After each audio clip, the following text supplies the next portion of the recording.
And then there were two. Welcome into an abridged version of the Power Hour tonight. I, of course, am Steve. And the only man, the only bullet in the chamber tonight is the one and only podcast pop-up, Pac-Man PX. How you doing, buddy? Doing good, Steve. How are you? I'm doing well. We're going to do PX without the pictures tonight because someone needs to help me pilot this bird home. Our guest tonight, Aaron Arsenal, will be joining us a little bit later in the show. And we will talk about all things frontline and all things that he's doing. For those of you that don't know Aaron Arsenal, truly one of the top talents in the area today. He has been a dominant superstar at Frontline Pro Wrestling for quite a while. He's also all over Wisconsin and Michigan doing things, and he's starting to break in Chicago because he's been working at CSW lately. So Aaron Arsenal, if you don't know who he is yet, you better do a little research because you better see him before he ends up on bigger platforms than ours. Before we get going, Pac-Man, I enjoyed your episode of the JFW podcast. Certainly the calling card for me is when you guys go back and forth with Fourth Mother Box with all the diatribe and the hate speak. I find it truly cute, and it reminds me of the days when Travis was at war with me and vice versa. Are you guys ever gonna like grab the peace pipe and sing Kumbaya? Or are you just gonna keep going at each other? Now, considering that my ex has officially entered herself into the fray, I think that's going to be very, very hard for us. There's a lot of chatter that they heard what my mom had to say yesterday on the show. And why do you want to bring your mom into this, Pat? Why you got to bring mom into it? Hey, Travis asked her the question about JFW because it was So basically, my ex wanted to come on as a rib to Travis, which Turtle was in on. Of course he was. And there's not a big shit starter in this business than Turtle. He'll come off as that nice guy, but you think I stir the pot. Turtle has got the biggest spoon on the block. And I don't mean that in a masculinely sexual way either. But considering since Travis wanted to talk about Fourth Mother Box, asked my mom how she felt, didn't even realize that my ex has very, very strong opinions on Fourth Mother Box and made them known. I think we're farther from peace than ever. Deal? I love those guys. I mean, they do. I will say, Fourth Mother Box, they do have some really good takes on Marvel, DC, and Star Wars. They're entertaining as fuck, man. But like, I wish we were that entertaining. I mean, but they've gone after us quite a bit. I mean, and there was like a little bit of a truce there, but I think my ex really reignited that fire. I think you might be right. If the Fourth Mother Box ever asked me to guest or pop on their little podcast, do it in a New York Minute. I love those guys. I'd love to banter back and forth because they are banterable. That much is true. But I hope at some point you guys, bury the hatchet because we're all part of Freaknet Studios, at least to a certain extent. So, it's time to come together, right? Right now over you. Well, we'll have to see what Tom and Kyle's response is going to be this weekend. All right, so we'll stay tuned and we'll hope that the JFW Fourth Mother Box War, is in the final stages and hope it comes to the end.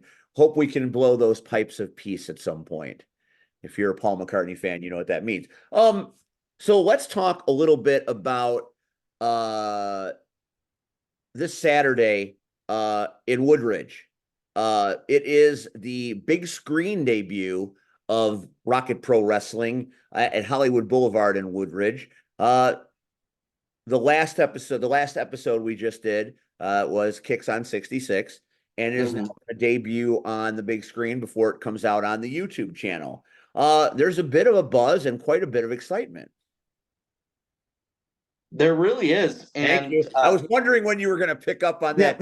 I'm handing the ball to you. See, you're like Rashawn Johnson on the Bears. I turned to hand it to you, and you're already running around the end thinking you're going to get a screen.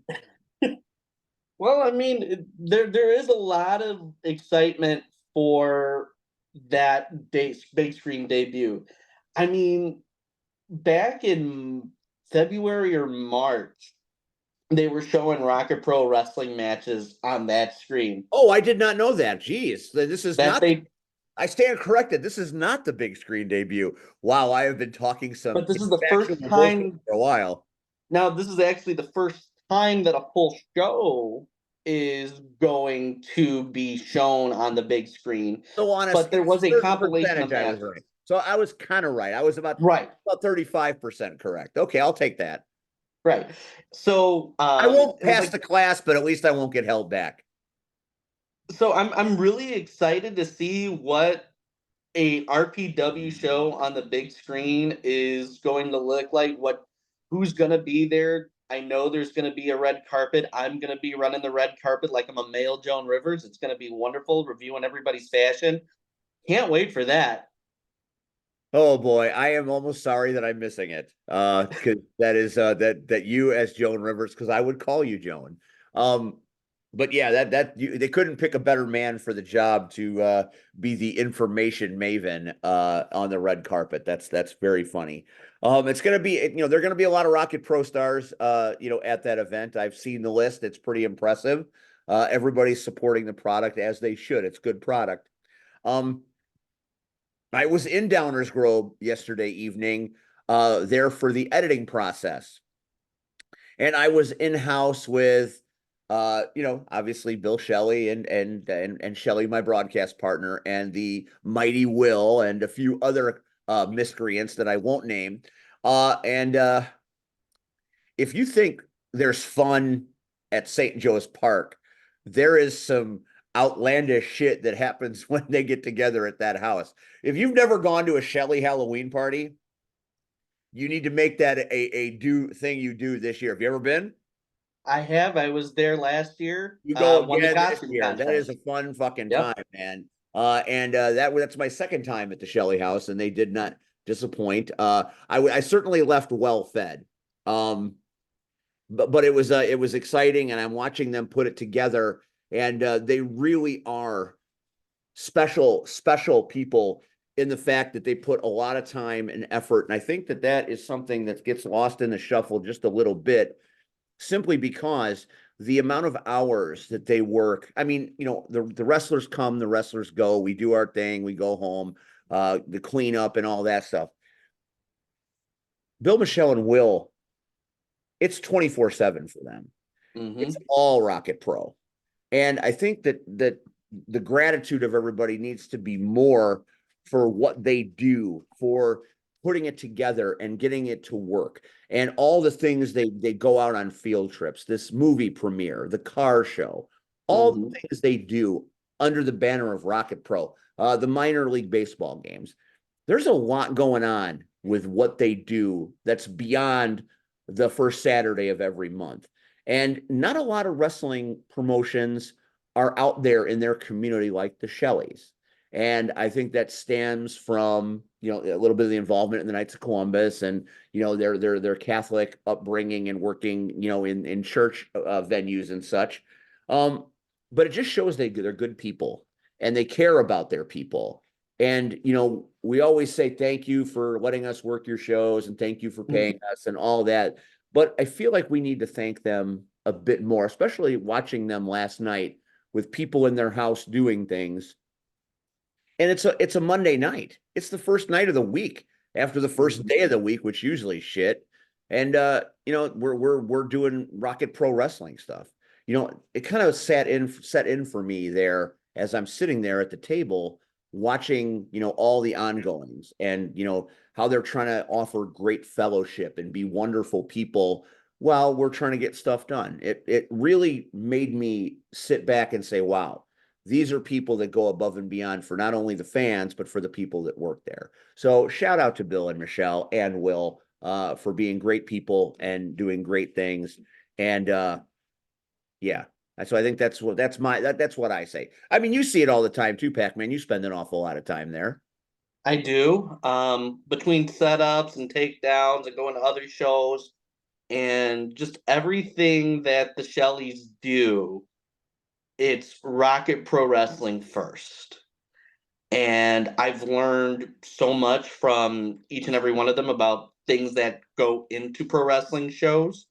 I'm always there for setups, I'm always there for takedowns. And I've said before, you get a real new appreciation for what goes into a professional wrestling show when you work that setup, when you build that ring, when you set up those lights, when you pull that lighting rig above. I mean, there's so many interconnected things that if you're not doing that stuff, you're not really thinking about.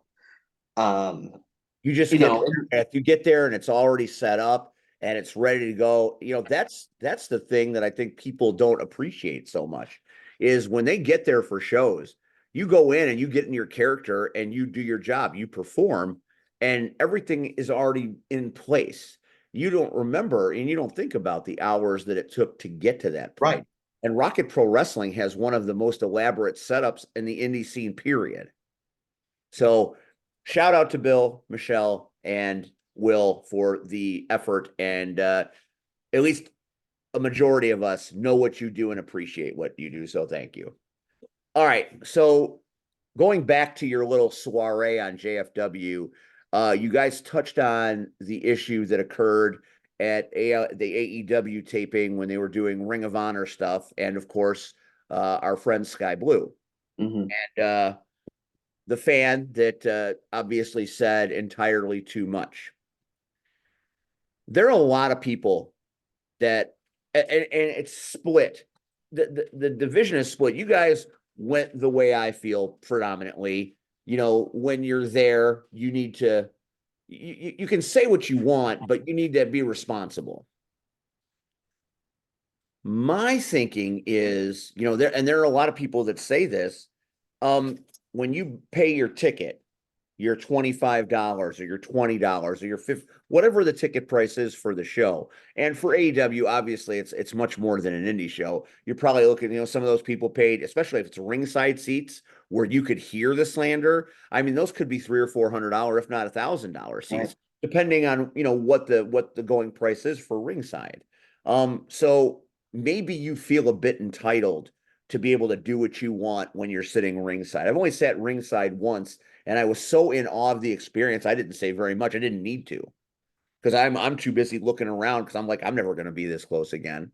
Um, but the tickets are expensive. The privilege of the front row at a big show, AEW, WWE, Ring of Honor, Impact, NWA, the honor of being at a big venue and sitting ringside, that's you pay for that. So you should be able to fan how you want to. And I get it. And a lot of people have said that. They can say what they want. They paid their massive amount of money. They own that seat. They can express themselves however they want. For the most part, I agree with that. When I get attacked by fans, it doesn't always feel good, but they're fans. They're going to do what they want. It's their situation. But when it comes to the women wrestlers and it comes to some of the things that men with a bad attitude can say and often say, there's really no place for that. It's a situation where to be a performer at that level and be a female as well, it takes a lot to get there for anybody, but especially women's division. You talk about the WWE women's division, you talk about AEW's women's division. Sky Blue is not a AEW dark performer anymore. She's not I'm going to go there and I'm going to film some dark matches. She is featured talent. She is all elite. She is on every show. You see her on Dynamite. You see her on Yeah. Collision. You see her on Rampage. She's not an indie darling anymore. She is an established talent. And I feel once you've crossed that threshold, there has to be a certain level of respect. It's earned, okay? So, and when we're at CSW and we have the big stars, I've heard some bad behavior and I've called people on their bullshit. I'm sitting there at commentary. If I hear somebody say something derogatory, and I have heard some of the most heinous stuff said to some of our LBGQT performers. And I will get up from commentary. I'll let Stan Payne take over and I will go over those people and I'll say, hey, if you say that again, you will be escorted out of here and you will not be refunded. And they're like, you can't do that. Oh, you don't think I can do that? I'll have security over here in 2 minutes escorting your ass to the parking lot. You show some respect to those people. They've earned it. Okay. I have a very, very small, I have a very small tolerance for ignorance. Okay. You don't have to like somebody's lifestyle or somebody's gender to be able to boo respectfully. Okay. Boo, you suck. I don't like you. That's great. That you've earned that. You can say that all you want, but when you get to the point that you are offending other fans around you, that's too much. And if this got out and all the people that heard about it are now commenting on it, you've heard many, many wrestlers that were involved in this scenario comment on it. And everybody, of course, is showing support for Sky. She certainly didn't deserve it. She's a bad guy. So, she's a bad guy. So she's going to get jeered and booed. That's the power of being a heel. But to me, there's a line. There's a line you shouldn't cross when it comes to good taste. And I think fans have a responsibility to be good fans. Whether you hate someone or love someone, express yourself all you want. But there is a line that needs to be there regardless of how much you paid for a ticket. And over again, I paid for my ticket. I get to do what I want. That I'm not arguing that. That's true. I would say that to anybody. But when you cross a line that you're offending other people around you and you're making children uncomfortable and other wrestlers are hey, knock that shit off. Well, that's a whole other kettle of fish. And I feel like we need to be responsible and we need to police this. Like I said, I have no problem walking up to fans that are being derogatory past a certain level. You can tell someone to fuck off and they suck and all that, and you have your fan experience. But when you get below a certain level of insult, you need to stop because there's no good going to come from it. It serves no purpose other than to hurt somebody's feelings. And I know wrestlers aren't supposed to have feelings, but they do. Celebrities have feelings. They don't want to hear insults of that nature. Nobody does. How would you feel? Okay. So nobody comes to your work and tells you to fuck off. And I have customers that want to tell me to fuck off all the time. I'm taking money from them fixing their cars. And even when we do a not so good job, they'll come back and at least be respectful and give me a chance to fix it. Okay. If they came back in motherfucking me, I tell them, get the fuck out. It's very simple. Behave accordingly. Be responsible and be a good person. Enjoy yourself without inhibiting the enjoyment of others. So I feel bad for Sky Blue. And this resonates with me because I know her personally. And I know she doesn't have a bad bone in her body. She's very nice. She's very respectful. And she gives of her time for her peers and her fans. Don't be a dick. And obviously, we're being joined by Rion Skills. Rion Skills has been a veteran in this business for many, many years. And I'm sure his opinion of this will differ from mine, as my opinion slightly differs from what was said on JFW. Everybody's got an opinion on it because we've all been on that side. We've all sat in those chairs as fans. We've all been on the other side as performers to a certain extent. And I just feel like there's a line you shouldn't cross. When they make derogatory comments about LGBTQ people just for the sake of doing it, well, okay, you've gone past the wrestling and into the personal. And I don't think you need to do that. When you start to be anti-woman in your slander, I don't think that's what needs to happen here. If you don't like her as a heel, if you don't like her faction, if you don't like her behavior in the ring when she beats up your favorite wrestler, you give her hell for that, as you should. But don't cross that line. Be responsible. Fan responsibly. The world would be a lot better if they did. Rion, do you have any thoughts on this before we move on? We can all just take a moment and admire that picture of Rion right there. We'll do this. Well, Rion is probably driving, so he'll chip in when he wants to chip in, and that's a fine thing. Pat, you didn't say all that much about this on JFW. Am I on the right track? Am I in the right ballpark there? Yeah, 100%. I mean, I am backstage now. I am doing the interviews, but I'm still leader of a fan group. And from my perspective with that is if we were to ever have a member in the Lovely Intoxicated Men who did anything like that or said anything, just completely awful about the wrestlers, we wouldn't tolerate that because of our respect for the work that goes into professional wrestling, our respect for wrestlers. We're friends with a lot of wrestlers at this point. And it's there's a difference between cheering and booing and straight up harassment. Yes. And what was described yesterday And on that right JFW. there, PX, that right there, that is the word that I should have said straight away. You caught it perfectly. Harassment. That's exactly what it was. Mhm. And I mean, from everything that I read, it just, the man was harassing Sky, and Sky didn't deserve that. She was out there to have a match, to put on a show, to entertain. And the Jamoke, whoever was in the front row that was doing that, was completely out of line. And it's not okay. It's I, not I okay. I didn't see it. I wasn't there. I don't know what was said. So I'm basing my opinion on the hearsay of people that I know that have commented on this, of people that are in the know, that are in the business, that I respect. So although I wasn't there and didn't hear exactly what was said, I can just imagine what was said. And it's all about, and I guess it comes down to clothing choice. And I feel like that shouldn't be a thing either. I mean, it's a costume. It's a Hmm. wrestling costume. It's certainly made for television viewing. If it was too provocative, would it be allowed on television? I mean, probably not. Right.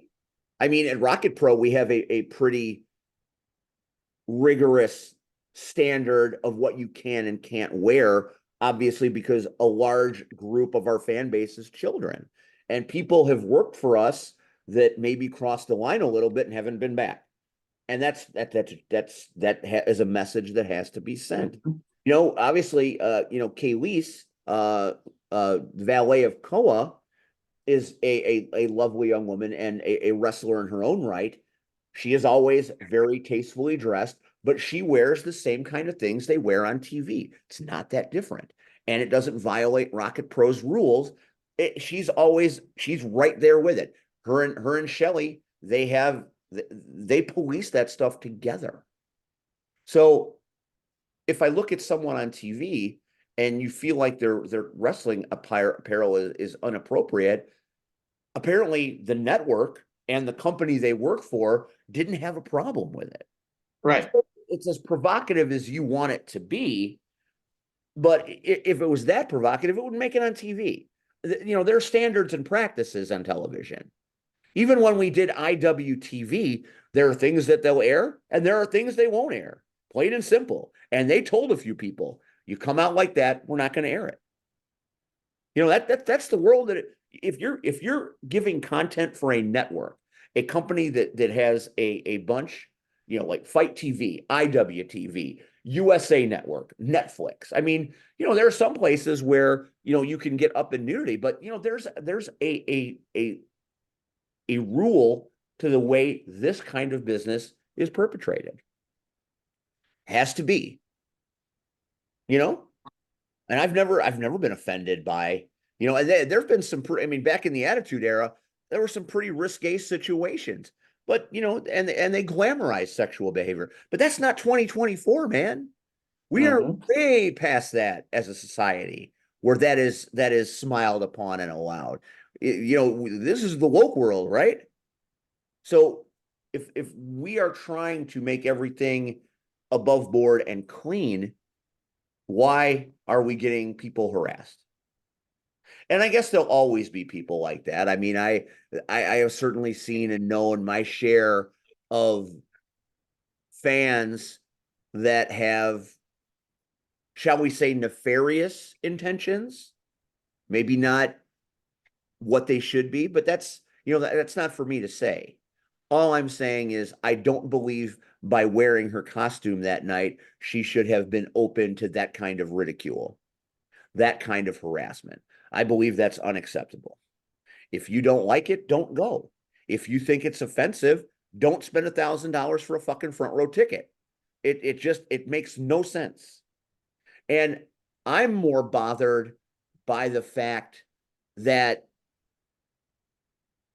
it wasn't more of a security situation than it was. I didn't hear how this ended. Was he escorted from the building? I think he was escorted out because he just kept essentially just catcalling Sky, from what I understand. And he had kids with him. I know that What was something message are you Travis. sending to the children? If you have kids Exactly. doing that, that's Exactly. insane. Mm-hmm. That right there's child abuse. If you get right down to it, you are abusing your children by exposing them to something that they shouldn't have to watch. And you're a parent or a guardian, get the fuck out of here with that.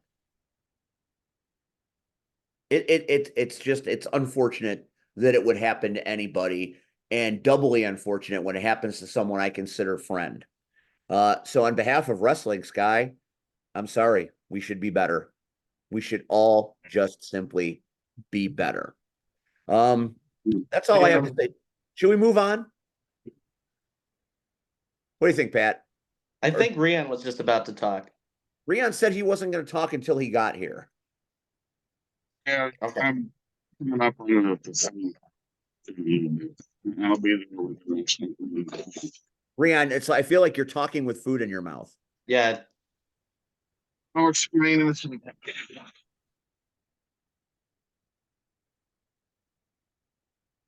Nope, I can't hear him. Yeah, he sounded underwater. He must be, like I said, he being the Wiz, he teleports often and just kind of shows up when you don't expect it. So maybe he's inside some sort of wormhole, going from place to place. You never know where the Wiz is going to show up. And by his own admission, you never know when the Wiz is going to leave. So enjoy the real deal, the man that saved Rocket Pro while you can. All right, let's move on. Pat, let's talk about the knockouts. Obviously tonight, Rachel couldn't be here. She is having an adverse reaction to some of her new meds, and we've all been there. We all know what happens when you have a bad reaction. You don't want to do anything. Yeah. So, Rachel, we love you. We hope you feel better. We'll try to do the knockouts a little bit of justice. This Saturday night at the Homewood Auditorium, the Knockouts Premier League returns. And this time it's the Haunters versus the Crushers. So that put our fair Cactus in a bit of a pickle because those are two very prominent characters she has to choose from. For the Haunters, she'd be Sedusa. For the comic book Crushers, she, of course, is Russian Blue. Now, it was told to us last week that Cactus Rack was going to be going on the blue team. And Russian Blue was going to be the character she played. And I don't think that sat very well with a lot of the Haunters. So that in and of itself makes it a bit of a hotbed of controversy this Saturday night at the HF Auditorium. And there he is, the real deal, Rian Skills. We just shifted topics to the knockouts. But I would like to maybe run it back real quick if you have an opinion about this, because I'd like to hear somebody that was in this business at a time where fandom was entirely different than it is today. I just like to hear your take. Okay. Before you say anything, or before I say anything, is it possible to charge this? What kind of charger do you have? That one? No, we need that. No, like, don't unplug this. Like, this is needed. You can't just, well, all right, here we are. We're here now. there we go. As long as it seemed to pop in there just Yes, it fine. did. Yes, I guess we'll find out in a minute. Right now we have a full charge. I'll show you. Well, I won't show you now, but If it, I don't show me now. see, look at that. We got a nice Okay, bar. alright. We'll monitor the situation closely as we go. Okay. Rion, there was a situation at AEW during a Ring of Honor match taping regarding friend of our show, Sky Blue. Mm-hmm. And it has been a force on the internet. It was a subject of discussion on the JFW podcast, our sister show on FreakNet Studios. And I, knowing Sky and knowing the kind of person that she is, I wanted to at least voice my opinion, and I have. But then there are a lot of opinions, Mm-hmm. and not all of them agree, and not all of them are necessarily in support of the fan getting drug away by his bootstraps. Mm-hmm. 20 to 25 years ago, the business was very different, Mm-hmm. and being a fan was a different thing. Right. Had a fan done something of that nature back in the day, what would that have looked like in your era when you were just starting out?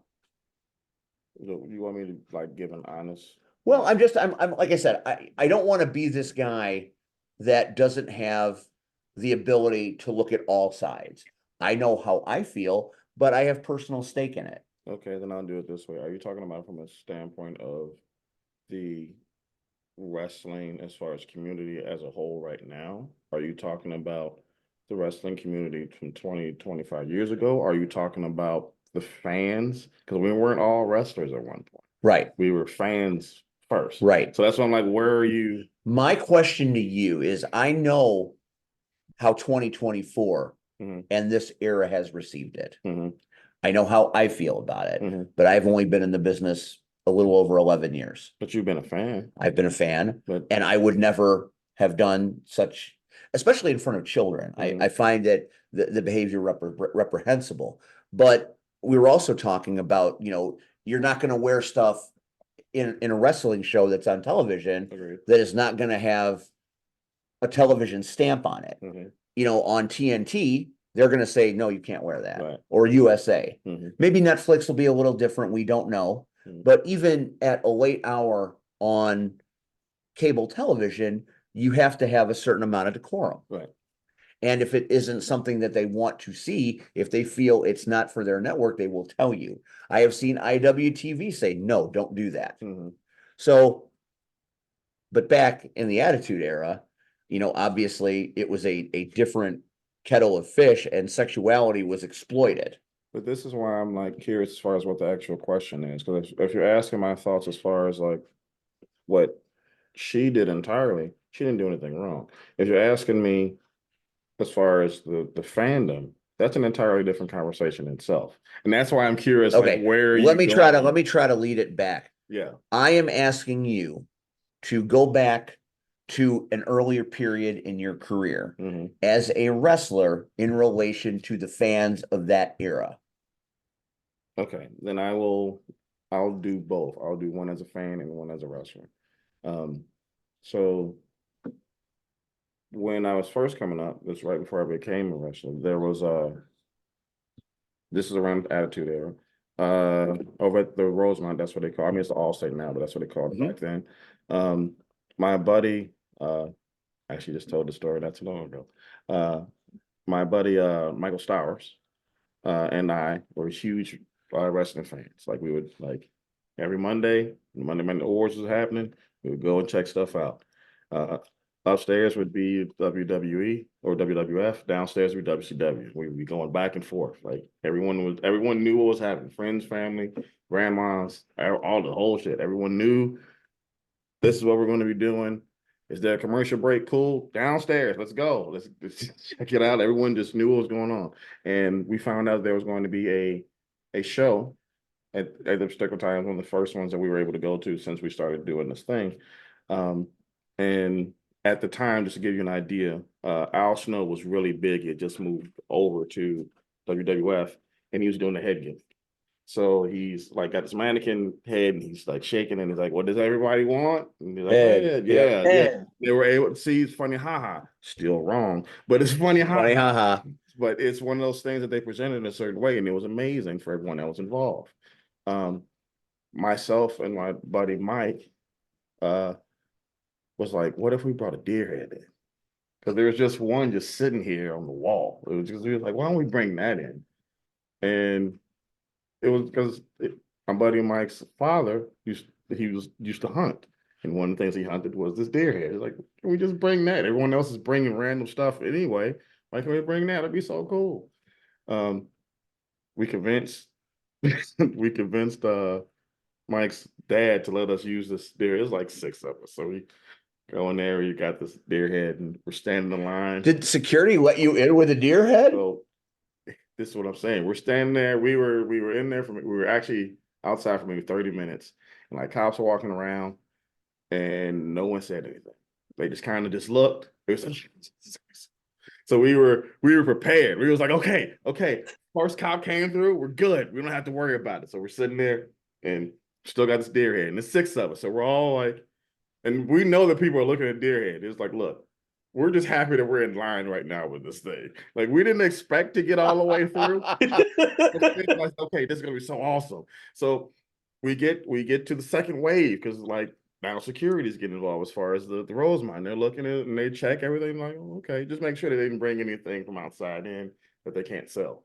Can't sell a deer head. Can't sell a deer head. So they, I would like to see you try to sell that deer head. So they saw it and they were just like, okay, all right. And they let you in. They hadn't got that far yet because there's a second wave. So they're going through the line. They're checking out stuff. So we're still waiting. It's awesome. So we're sitting there waiting. Everything's fine. We get to the third wave right before we have to like go and like check in stuff because they haven't actually like opened up stuff. Because now they're getting like all the online orders and like starting to separate who needs to be in what lines. Right. Else. So then one of the security officers there was like, is that a deer head? Yes, it is. If we need to take it back, we'll take it back. We just would rather you tell us now before we start like doing the stuff, before we start doing the ticket stuff. And they just looked at it. It was like, okay, so we don't have a problem with you bringing the deer head in. However, the antlers will be an issue. If you shave the tips off, you can bring it in. And we were like, what? So we were like, Did you have a device to shave the tips off? Now Mike had prepared. He was totally fine with this. He was like, this may be a problem. Like the father thought about this. Like if this comes up, he was okay with it. So now we're sitting there like, do we really want to shave these tips off?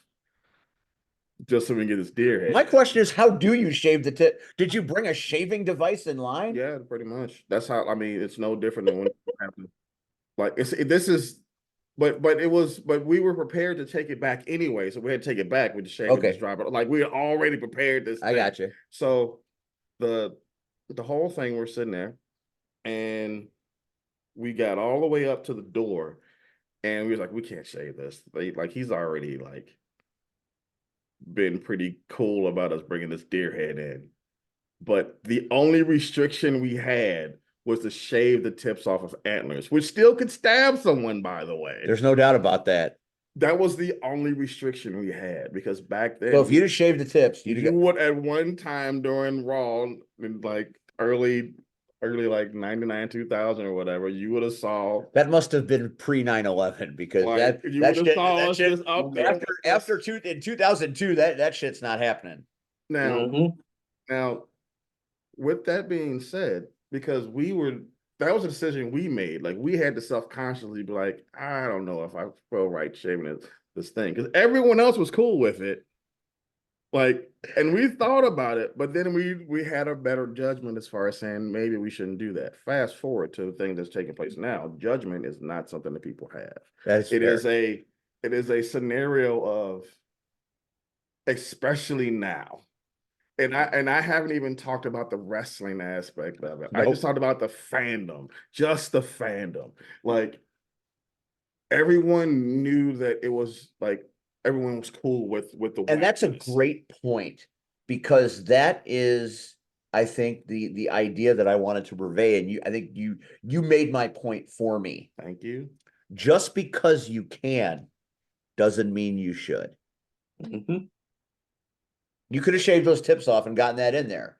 And everybody would have been fine with it. Right. Everyone was fine with it. All of the security was fine with it. The cops were fine with it. Everyone was 100% fine with it. Just because you can doesn't mean you should. However, in this type of environment that you have now in 2024, I'm not going to say with the woke community or anything of the sort, with the current landscape that you have now, everyone knows everything always.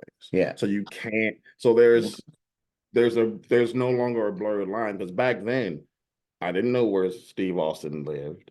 I didn't know like what his actual name was. I didn't know like where he was You just knew that originally. he showed up on Monday I nights knew that I and- was a fan, and he would be and back I next didn't Monday. know and I didn't know anything else from a personal standpoint. It's different now because they don't look at it from a standpoint of, oh, that person is a wrestler. I know them. It's okay. That's where the disconnect is. It is a scenario that people don't really like pay attention to, because back then, like, superstars were superstars. Like, there was a divide. There's no longer a divide because everyone knows everything about everyone. Like, you even said it on here, like, this is a friend of mine. Right. And you actually know her. Like, you've worked with her. Uh-huh. You've worked with her for a while. But you have an actual work, like, rapport with her. There are some people that have never, like, seen her personally. Right. But know everything about her. Yeah, that's fair. Because of everything. So they feel like they know her. There are and a they feel like number. they have a Yeah, best interest there in are a her. number of people from CSW that, had they been in attendance and caught wind of this, they'd have been waiting outside for the guy. But why? Just because, very protective people. But this is what this Yeah. is the disconnect That's that the I don't think disconnect, yeah. people understand. Yeah.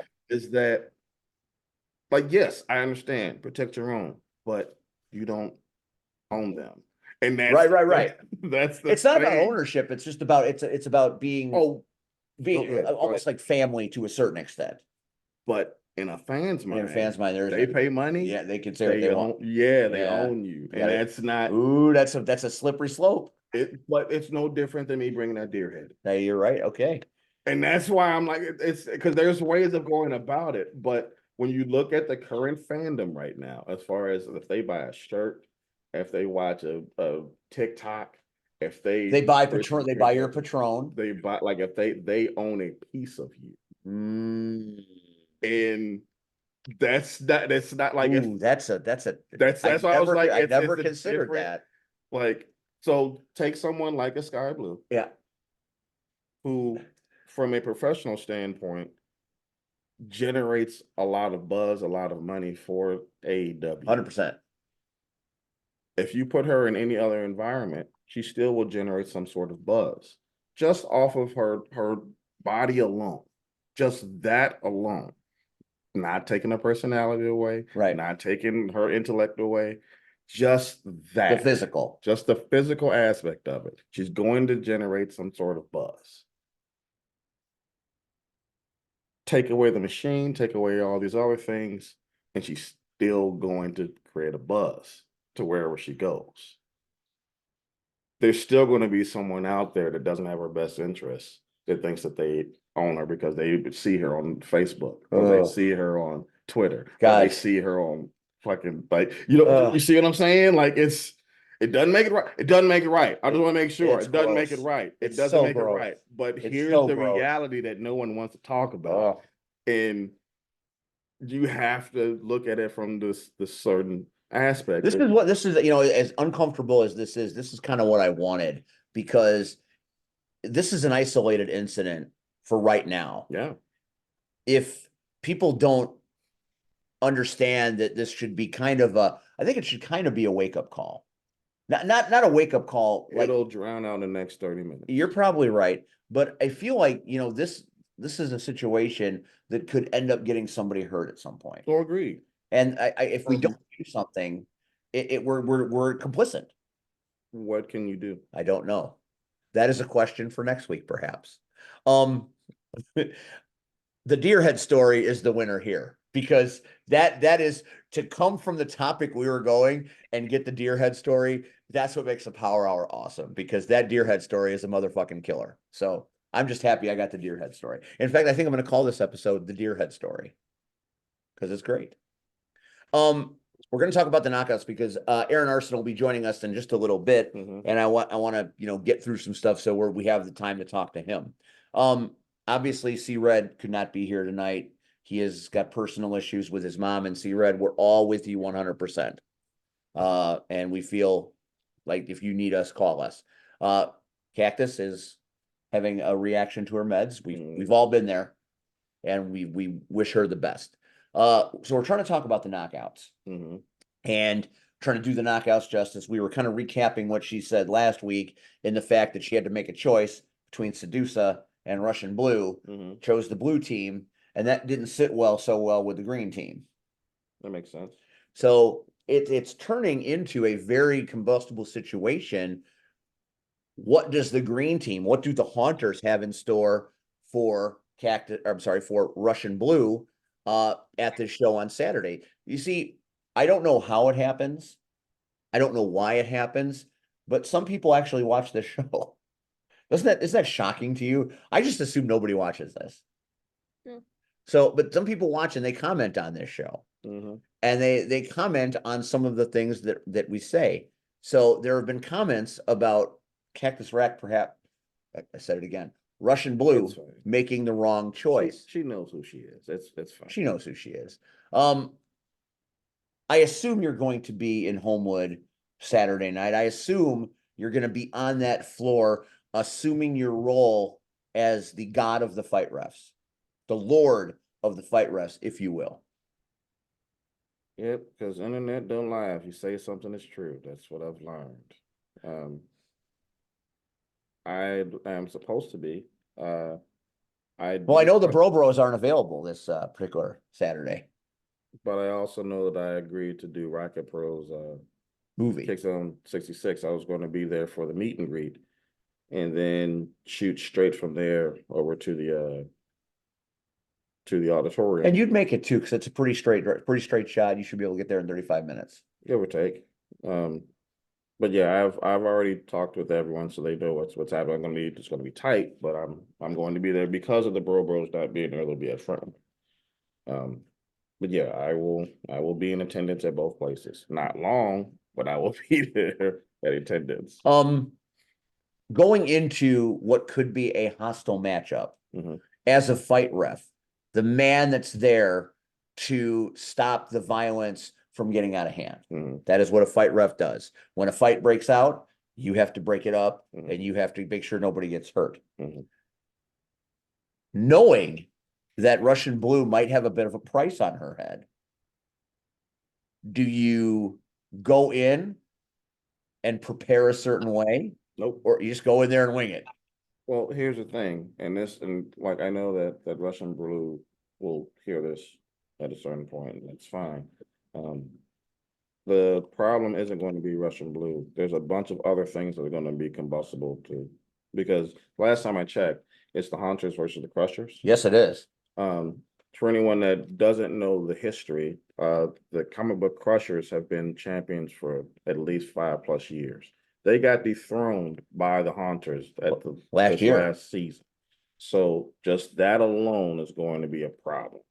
Like, yeah, this is a rematch of last year's championship bout. Yes, it is. And this is why I'm like, I get the whole thing as far as her having to choose sides, but the reason that she has to choose a side is because of what took place during that bout. Like there's more to it than just her picking a color or picking a team. And you know who's back this month? And you know what? I got time. Go ahead. Beetlejuice is back this month. Yes, she seems to have it in for you. Everyone has it in for me, in case you haven't been paying attention, Steve. Whenever I show up, because they don't have it in for the Bros, they just have it in for me. That's right. That's right. That's why I was like, how do you prepare for that? I just got to be. That's why I'm saying I don't prepare. I just have to be there. I just have to do the stuff. Just do the thing. I just need to be there and do the thing, and hopefully I'll be able to walk afterwards. Like that's the best way I can describe it. Are you looking forward to it? Yes, 100%. Because I know the history of these teams, at least the history that I've been involved in, and it's very, very, very intense. Especially with this team that were the champions for 5+ years, get dethroned and I'll just flat out say an absolutely amazing performance by Beetlejuice towards the end. The game itself, like the bout itself, like what they've been able to do as far as the training, especially within the last couple months, the game is much faster now than it ever was. Oh yeah. And as much as I love it to be in an auditorium, they're going to need to go somewhere else in the near future. But we all want to see that bank track. We need Yeah, a facility and- big enough because and- that'll change the game. It will, and that's just it. Because right now, everything that they're dealing with has no give. The floor has no give, the walls have no give, the stage has no give. And unfortunately now, because of the way they've been training, neither do the jammers or the blockers. Like that's a very, very big component that while I get what Russian Blue is saying as far as the team, like there's much more that they have to deal with other than just her. And just like the entire dynamic has changed. These are not the same teams that were in the championship. Well, I mean, Super Boss returns for this Mhm. bout. She was conspicuously absent due to injury last month, Mhm. and to say that she's back in better than ever is an understatement. She is on fire, blazing through the sky. And when you have Super Boss back, you know Marley Quinn's going to be there, so you have the Twisted Sisters in full effect. And with Russian Blue, it creates like a triumvirate of terror. It does. And Beetlejuice and company have to find a way to stop that unholy union for the comic book crushers. And that's tough. That's a tough go. Yeah, I didn't even mention Euro Thrash, Grumpy, or even Punchline. Like there's a bunch of dynamics that are involved with this. That it's like, okay, look, I get the Russian Blue deal, but unless she is going to protect the entire line for the entire bout, which I don't think you physically can, there's a lot that's going to happen. They're much more strategic now. They're much more in depth with what they need to do. Like they will switch on a dime as far as who needs to jam, who needs to stay back. As far like it's a lot. The game's faster. It is much faster. The blocking lines have really become something like great offensive lines. Mhm. And you get skaters like why am I drawing a blank right now? Loretta Sin. But who's she on the comic book crushers and the Haunters? I don't know what her gimmick name is for those teams. Is it just Loretta Sin? Is it? I want to say it's see that's the thing that I'm like, there's much more of a different dynamic Yeah. because they're like I can't tell you who's going to be like I know their names, but I also don't know who's going to be on what team. It's not just Russian Blue. Like everyone could be switched at Yeah. any time. And I that's haven't even mentioned Vixen or like what was it the lagoon? Is it the lagoon? yeah, Creature of the Black Lagoon. Like I don't know which one. Like there's no telling. Like there's no actual way to know who's going to be where in this lineup. Like it's You got skaters like Ricochet and Decadent. which one? Like We don't know where. No, that's the point I'm making. The like, point here is go to Homewood HF Auditorium on Saturday. PX, PX is going to be at the movies. Well, okay, you stay, but next time you goddamn well better be here. I need to make it out to another bout. That Rule Breakers bout was so much My fun. birthday is June 12th, so the June 15th bout I'm going to be at there, and it's kind of like the week of my birthday, so I'm going to be raring to go for that one. So I look forward to that one. But this Saturday night, if you live in the Homewood or surrounding areas or wherever you live, come out and see the bout because what Rion just said is enough to make anybody excited. Anything can happen for the Chicago Knockouts on any given Saturday night when it's premier bout night. Right? right. All right. Let's move on. So, because I won't be at the HF Auditorium this Saturday night, I will be in Marshfield, Wisconsin at Climb to Glory, which is the Frontline Pro show. I got my Frontline hat on. Got this last month. I was wearing the headphones. I was doing my best Paul Heyman that I could.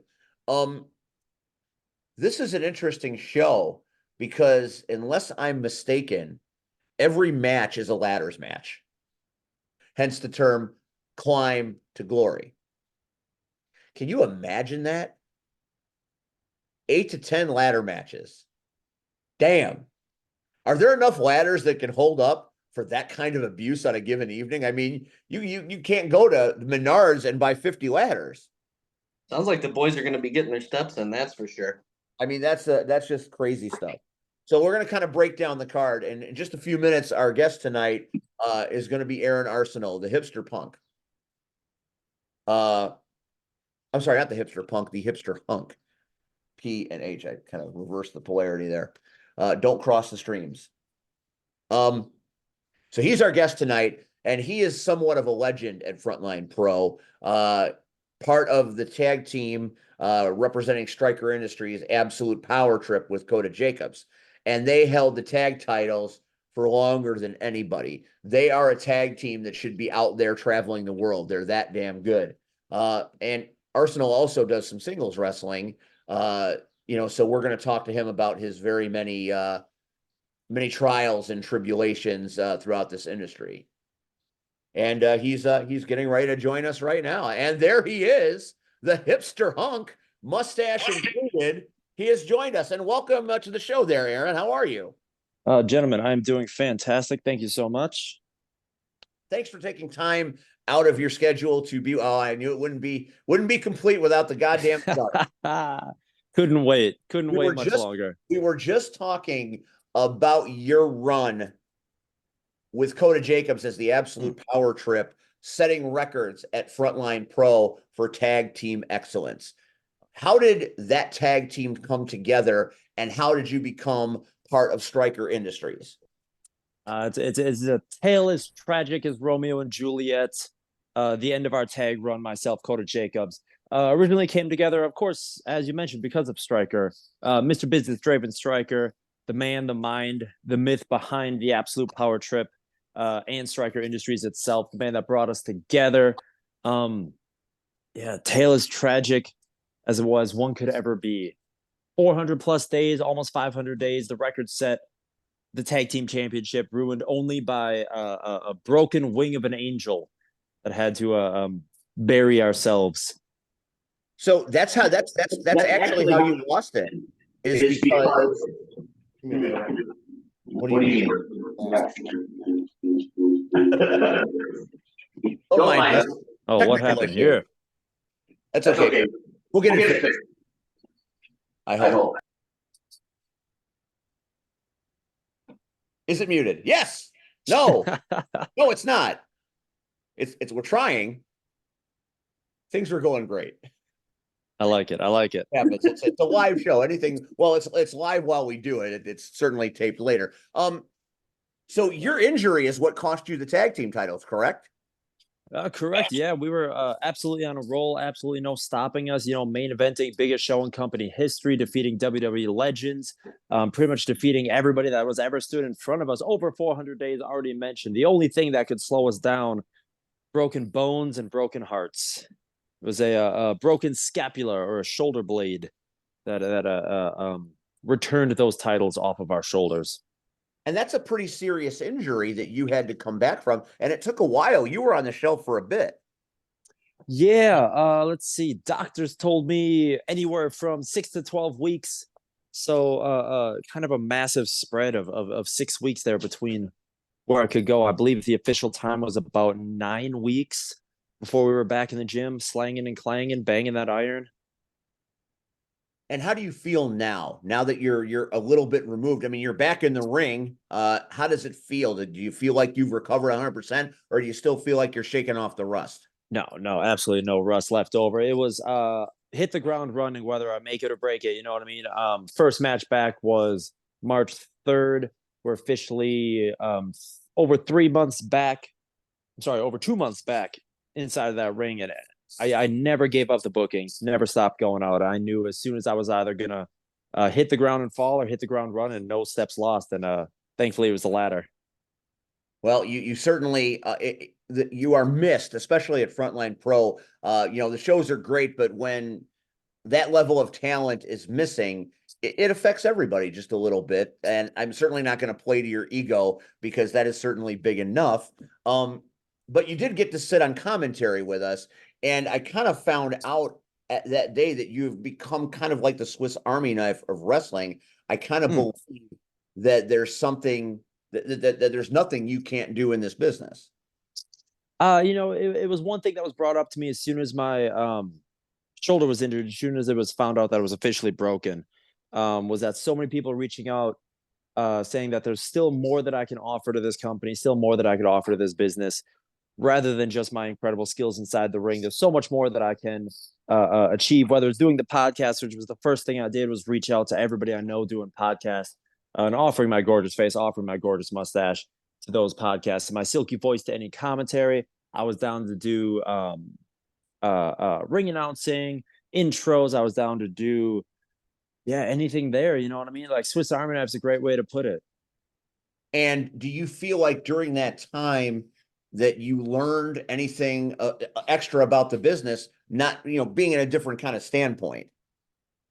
Yeah, it was fun to watch entire shows from ringside, not being a part of it again. You know what I mean? Like back to the days of being a fan, right? So I could see an entire show open to close. I could see the mess beforehand. I could see the mess afterwards. All with the experience of like actually being in the ring and actually knowing how everything is supposed to operate. It was really cool to see to see it come full circle every day. You are a phenomenal in-ring talent, and not just tag team Thank talent. you. I mean, obviously, my introduction to you was with Coda as the one of the great tag teams I've ever seen. But you're also a singles wrestler, and I've seen you lurking about in the wrestling world with one of my greatest adversaries in Joey Avalon. Yes, Joey, the Jet Avalon. Talk to me about that relationship. Are you and Joey just boys, or do you guys run the circuit? I mean, what is your experience with the magical man with the shovel? Ooh, the shovel man obsessed with dead bodies can only match a man who is death before decaf.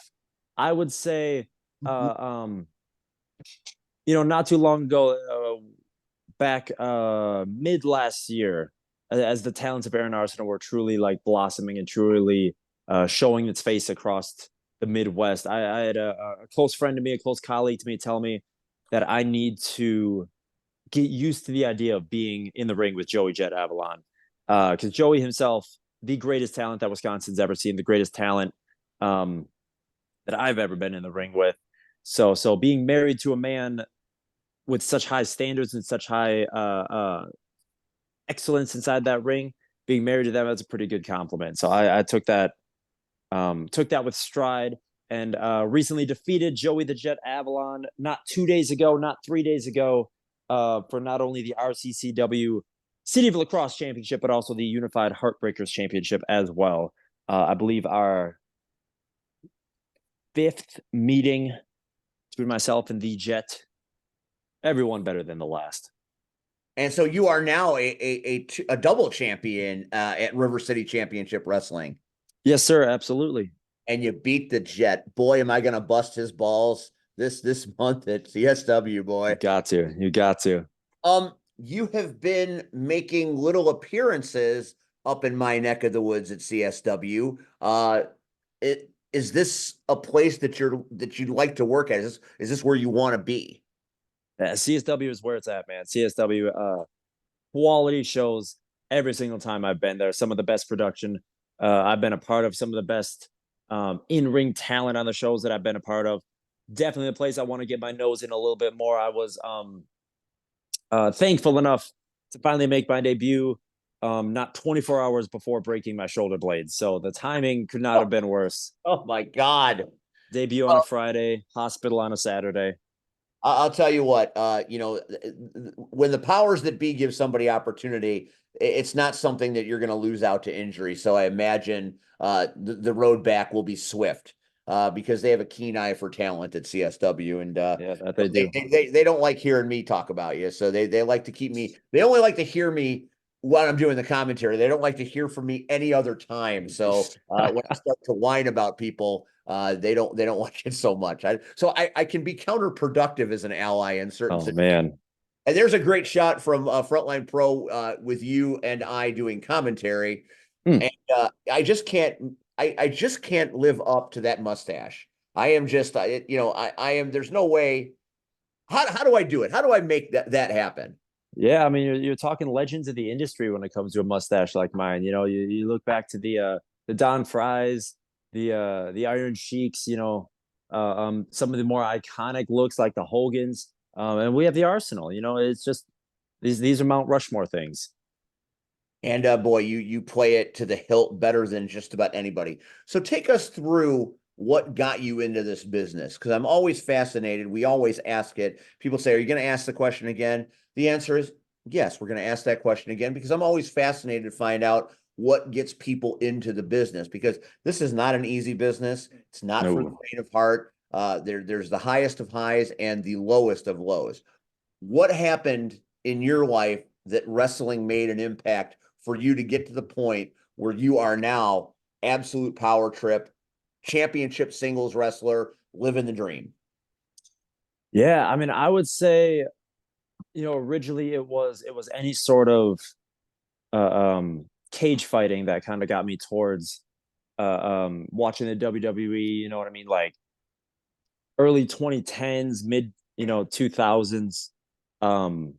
You know, seeing it on TV and just being like immediately attracted to it, immediately attracted to the showmanship of it, the spotlight that they put on these wrestlers, on these pro fighters. You know, definitely attracted me to wrestling in general, and then seeing it at the highest of highs, compared to going to some of the local shows, some of the smaller shows, and seeing that gap between the two, between where I was and where I wanted to be, made it really evident that like this is achievable, this is doable. So seeing it in person at the level of us indie wrestlers definitely made it seem doable. What was the moment? What were you watching or what were you experiencing when you said, I am gonna go do that? I'm gonna make this a life goal of mine. I'm going in full throttle to be a wrestler. Well, I'll tell you, I don't know the exact moment when I thought I would do it, but I'll tell you the exact moment when I knew I would never miss it again was 2010 Monday Night Raw when Miz cashed in his Money in the Bank briefcase against Randy Orton. Middle of the Nexus story, which was fantastic. The middle of the Miz, who is a massive inspiration of mine, massive idol of mine. Seeing him cash in, become heavyweight champion on free TV was the moment I never wanted to skip watching again. Anything can happen and usually does, which is great. That's what made that era fantastic, because they were doing things at that time that just weren't being done regularly. The Miz is one of your favorites. That's an Absolutely. interesting thing. He doesn't always get maybe the respect he deserves. What's your take on that? Yeah, I mean, he's been with WWE for almost 20 years at this point. You know, how many people can say that they've been with the company for 20 years? Um, Especially the fact that it was just recently that he was champion once again through all the criticism of his first reign that I had just brought up. So it's really interesting that not until 15 years after making a big splash that man finally gets his flowers. You know what I mean? But most of the time, I believe, you know, in wrestling, you just need that one moment, that one instance that people can remember you for, and you can just run off of it. So Miz had several to me. Oh, he's been all over the place. He's that guy that whenever they give him something to do, he does it at a high level. And I Does it think 100%. Whatever they give him, he dives in 100%. And I think that's incredibly important in this And I industry. think that's kind of what you do in a way. Whatever they give you, you do it to the best of your abilities and you knock it out of the park, whether it's, what you're mending and doing commentary, ring announcing, or your singles competitor, tag team, whatever your role. I mean, even when you came out to support Coda Jacobs at the last Hmm. show, Bound for Glory, you came out as kind of like arm candy because you weren't performing, but you stopped the show. It was absolute power trip, reunited for that moment, and it was a holy shit moment. People responded to it. You And absolutely have to. you didn't do anything but walk out and smile. It's a smile is mostly what it is. I think people aren't used to seeing me smile. So That's fair. That's fair indeed. Um, where do you want to go in this business? I mean, you're off like a rocket. I mean, you're at a level right now where you're somebody that everybody is starting to get to know. Thank you. Legendary tag team champion, 500 days. That is an undefeatable feat, especially at Frontline Pro. I'm not sure anybody's ever going to hold those belts as long as you guys did it, and I'm not so sure you aren't going to get them back at some point. But now here you are at River City, and you're a multiple champion. So singles, you are now, at a high level. Where do you go from here? Do you continue to work your ass off around here? Or do you have your eyes on bigger prizes? Man, there's always bigger prizes. As far as where to go, there's nowhere I would not want to go. You know what I mean? As long as the opportunity is there, as long as the talent is there, as long as there's something for Aaron Arsenal to step towards, and as long as there's a spotlight for Aaron Arsenal to steal, then there's nowhere I wouldn't want to go. I mean, there's plenty of companies I work for, plenty of places around the Midwest that I've yet to get a little bit of gold into. So there's always several that I'm looking forward to. So there's just constant pushing towards bigger, better things. Let's talk now about Frontline Pro Wrestling, a place that you hung your hat for 500 days as a champion. For me, Frontline Pro is an incredibly unique promotion. Yes. And, I don't like to drive 5 hours for very many things. But monthly, I seem to get in my car and make that long drive during the morning and then that long drive home at night because I feel important things are happening there. Tell me your take on Frontline Pro Wrestling. What about it makes it special to you? Yeah, man. I was at Frontline for 5 years at this point. Seen a lot of ups and a lot of downs and a lot of expanding. And I think it's at a point now where it's at an absolute peak. Weekly TV that they're recording, some of the top talent that you're gonna get in like the smallest area, concentrated talent. They pluck guys out of almost obscurity and put them right to the forefront. Some crazy talent in Frontline Pro. The fact that the promotion itself is based on charity and what they make, they give away to support the veterans.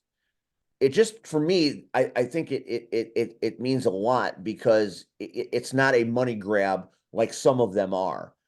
What do you feel about the fact that it's such a charitable company by nature?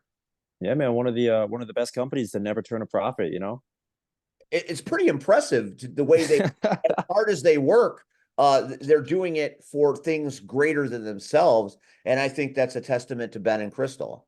Yeah, absolutely. I think it's one of the reasons I was originally attracted to Frontline Pro, knowing that like every show was sponsored by one charity or another. So every 50-50, every show, every profit, like I said, they don't flip a profit. That's not a joke. Whatever they hit in the green, whatever they're making over 100, they're going to the charity that day. And I think that's fantastic. I think that's a great way to run a business. And like I said, it's an experience from start to finish. The cards are always very impressive, and the storylines are second to none.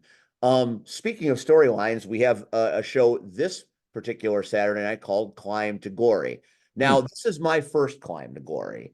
I have been told by more than one person that every match at Climb to Glory is a ladder match. Is that true or untrue?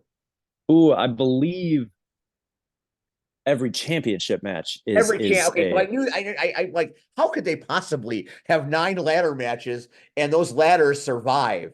Oh man, it's ladders on ladders. You got to have a emergency supply of ladders under that ring. I promise. You better hope Menards is open late. That's all I can say. Yeah, absolutely. Going down this match card, there are some very interesting matchups. First of all, is Aaron Arsenal going to be in Marshfield are you going to be at the show this particular Saturday?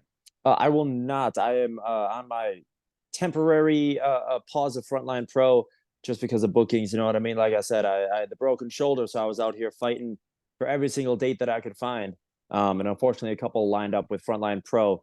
So I will not be at Climb for Glory, but obviously I'm going to have my eyes on it. Obviously, I'm going to be watching my business consigliaries in Draven Striker, Kota Jacobs, and one Michael Ruthless Rage. All right, so let's talk about your constituents, shall we say? One of the matches that's on the card is your former tag team partner, your current tag team partner. I can't say former because it's not like the absolute power trip broke up. We never broke up. After Coda did his thing with Ken Anderson, first of all, how did that go for him?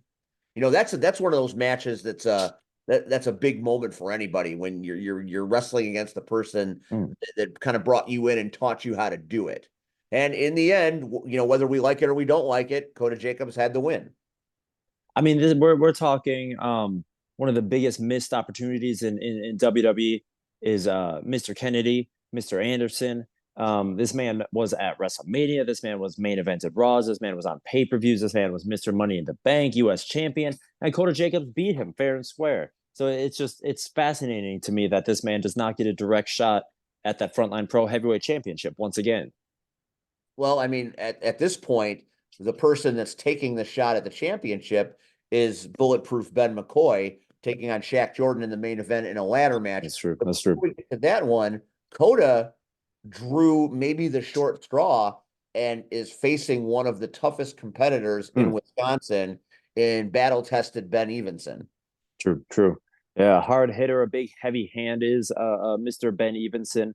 Good close friend to Ben McCoy, and to me a very similar wrestler. So I could see this as a gigantic stepping stone and biding his time as Mr. Jacobs. Just watching that main event of the heavyweight championship. What advice would you give Coda going into a match like this? Because I mean, I imagine you guys talk and you chat about things that are upcoming. When he asks you about this match, what do you say to him? Oh man, ladders, dude, ladders. I've been in just a small sampling of ladder matches, and the feeling is still there. The feeling is much bigger than the sampling of the matches themselves, man. Luckily, I believe Kota is avoiding the ladder matches this time around, but be thankful for it, man. Ladders ain't no fun. Ladders have never been fun. Yeah, it's one of those things the spectacle doesn't do it justice, you know. So it looks like this big grand movement, this big grand competition, but it's no fun, man. In there's a period of time where I wasn't watching wrestling anymore, in a certain period, and then I saw the Shawn Michaels Razor Ramon ladder match, and that kind of brought me back into it. And to me, that is one of the craziest ladder matches I've ever seen. That was during my first ladder match that I ever had. That was the first match that I pulled up that I got to know what I'm doing. I got to know what I'm getting into.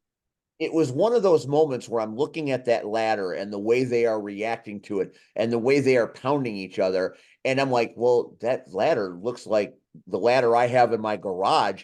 And when I don't catch it coming down from the rafters, it hurts. Yeah. And I'm not, I'm like, how are they doing this? That's it's the most uncomfortable metal. I don't know if it's aluminum or steel or what the hell it is, but it hurts worse than any other metal on the planet. Yeah, And sharp edges on every in single match. spot. I don't get it. But Couldn't. As far as ladder matches go, do you have a favorite ladder match that you've ever seen? Ooh, good question. Have you been in a ladder match that was one? I mean, in your career, take us through a ladder match. What is your experiences with it? Luckily, everyone that I've been a part of had at least 4 other competitors in every one. So seems to be you want to spread the pain and spread the horrors throughout as many competitors as you can. So as much as you can keep that focus off of yourself, I always found the best way was to get in and get out right away, set up a ladder, and then leave it and let these kids fight themselves out, let these kids hurt themselves as much as they can, and just pick up the scraps at the end. So I can't say I've been much for a spectacle of myself in the ladder matches. I always kept myself very safe, very secure. As far as favorite ladder match, I would say, I mean, we're at a time in professional wrestling where there is an abundance of ladder matches. You could sit here for days talking about ladder matches.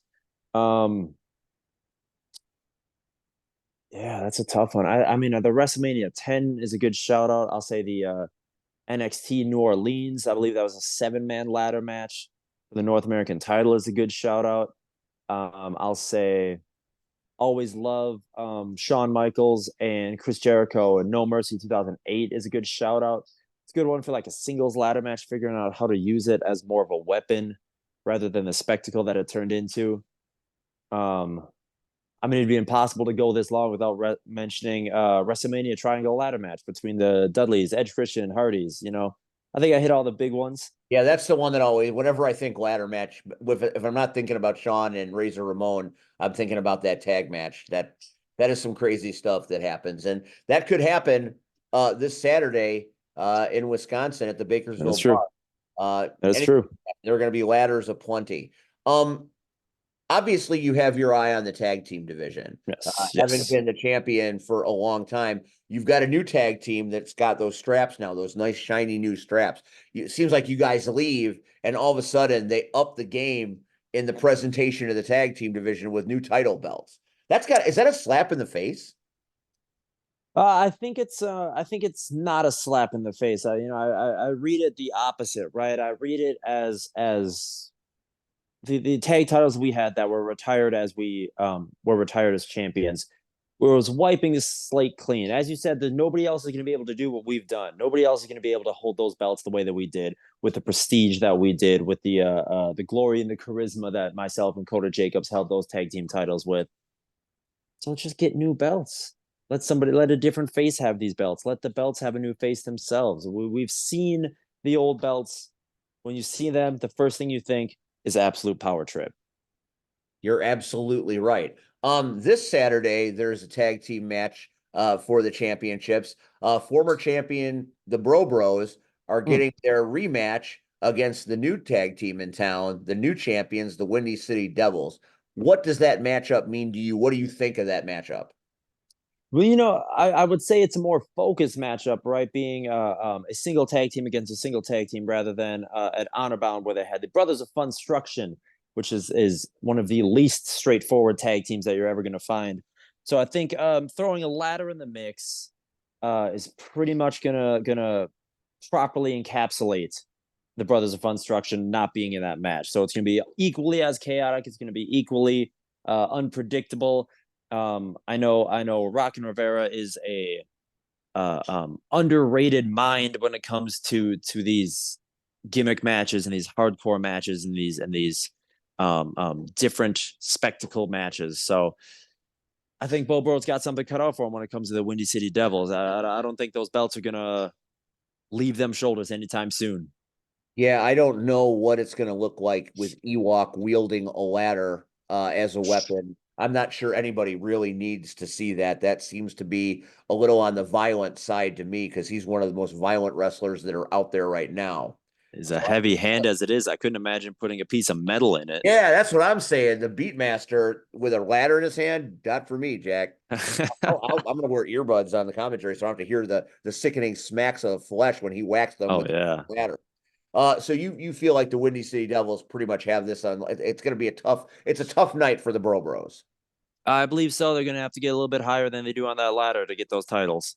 A little bit higher. That's the one thing they can do. They can get that high. That's neither here nor there. Um, Obviously, we talked about you maybe in the running for the heavyweight title at some point. I mean, you've run the tag team gamut as long as anybody, but you're a champion elsewhere. Should you get a shot at the title, who would you rather fight? Bulletproof Ben McCoy or Shaq Jordan, the generational treasure? Ooh, I love a good question like that. I love any sort of question that refers to Aaron Arsenal being heavyweight champion. I think those are some of the best questions. I think it's a win-win either way for Mr. Arsenal myself. Shaq Jordan's a man I've never had a singles match with, so anything bright, shiny, and new, apart from the gold itself, I think would be a fun time. Myself, Shaq Jordan, a couple of pro athletes, a couple of men on the verge of truly breaking this industry open Couple of and blue truly chip. taking it. Absolutely.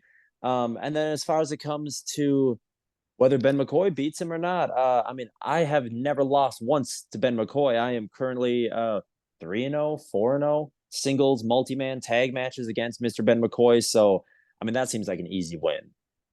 So right now you're basically saying to the world that Ben McCoy doesn't even pose a challenge to you. He has, yeah. We have some fantastic contests, me and Ben. I love his style in the ring. I think we're very similar when it comes to our abilities. I think we're very similar when it comes to our mindsets of how we can hurt people. But he has yet to hurt me more than I've hurt him. I'm undefeated against Ben McCoy. So if it's a title match between you and Ben, you're walking out of there easily as the champion. If you remember, Steve, if you remember before you even started in Frontline Pro, I don't know how up to date you are with the history of Frontline Pro. When it came to the Absolute Power Trip winning our historic tag team titles, we won it from the McCoys. However, Ben had to run and hide, and Ben was injured, and Ben couldn't wrestle, so he left his son and a Viking defend for themselves, and that is how we became champions. So when it comes to title matches and the undefeated streak that I have against him, I think Ben McCoy is just a little too scared. Wow, that is a bold statement, but fun nonetheless. As far as Shaq versus McCoy, do you think Shaq continues his very impressive run? Now let's go back a little bit. Shaq Jordan is the man that defeated Quinn Whittick, who Yes. went on a legendary run of his own. That is no small potatoes, as being one of the most marked men in independent wrestling with that title. Quinn held it longer than anybody and then lost it to Shaq. And now Shaq has beaten some very impressive people on his way to this matchup with Ben McCoy. Ben McCoy kind of lost his cool, went a little crazy last month. So we don't know what mindset Ben McCoy is going to be at Climb to Glory. Who do you like? Man, I mean, I was side by side with you on commentary when we watched Shaq Jordan in that absolute classic against Quinn Whittick when he defeated him. Over 500 days as champion, Quinn, and Shaq Jordan, the man to put his shoulders to the mat. Followed that up with a underrated match against Tommy Trainwreck, a man who does death matches, a man who is likely to bleed in pretty much every match. So I think Shaq Jordan knows how to hit hard. Shaq Jordan knows how to play to his strengths. And I think Ben McCoy's just way too scatterbrained at this point. He was worried about Nathan Gust. He was worried about Justin Dredd. He was worried about Shaq Jordan at the same time. Ben's mind just can't stay focused on where he's at.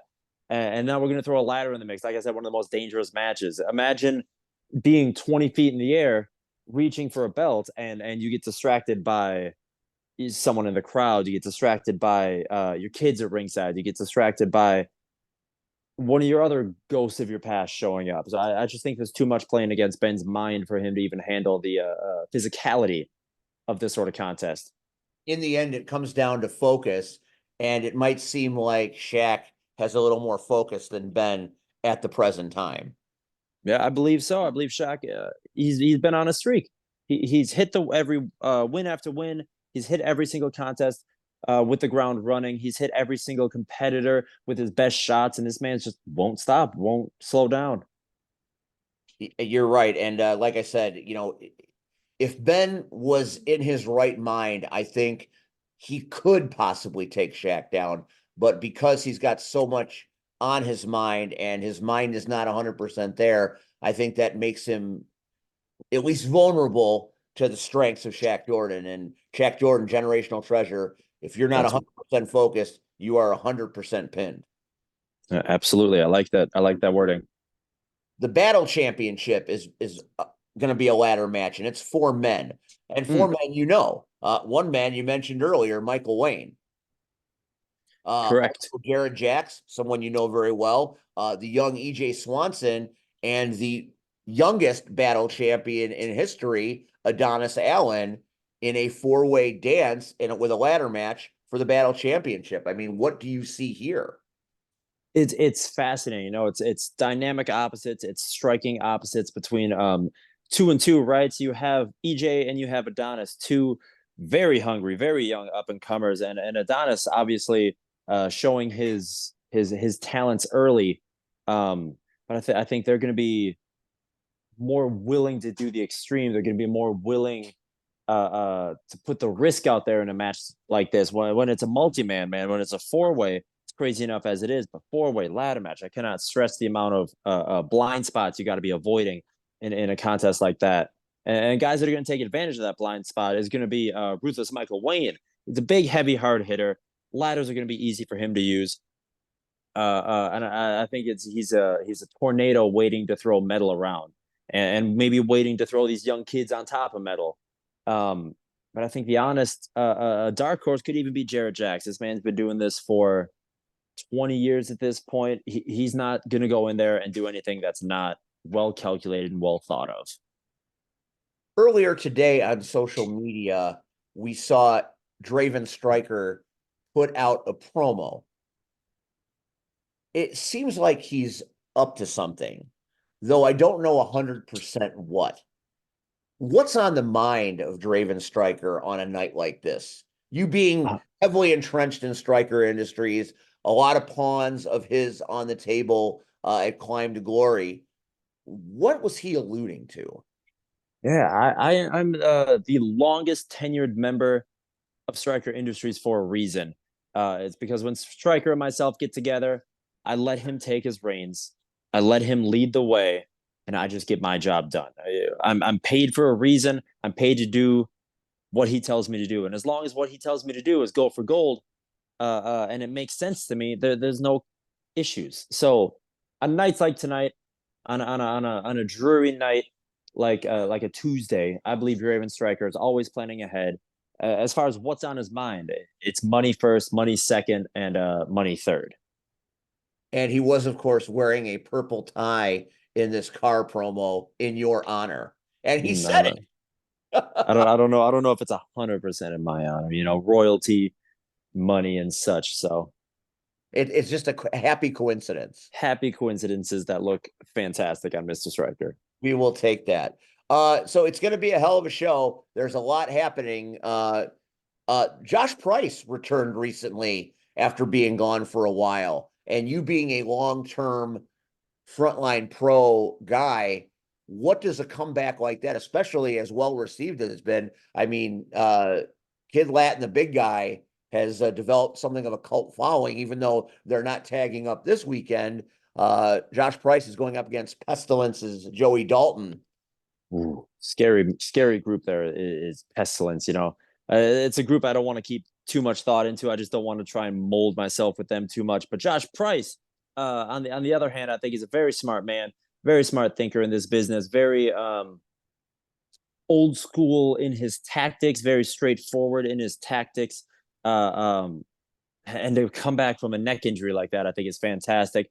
I'm glad he got the reception he got. A former member of Striker Industries as well. I don't know why he wants to focus on himself so much when Striker Industries is doing so much better without him, but it just makes sense to me, That makes sense to me in kind of a weird way. How familiar are you with Disco Ray?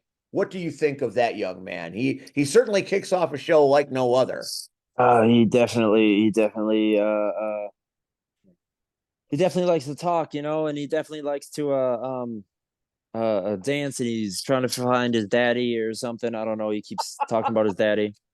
I don't get it, man. The fans of Frontline Pro absolutely love them. Some Disco Ray, absolutely love them. Disco Ray talk show. I think he's done a wonderful job of displaying certain talents on his talk show. I mean, you have the platform, you have to be able to use it. So I think I'll congratulate him, and I'll give him the props for that.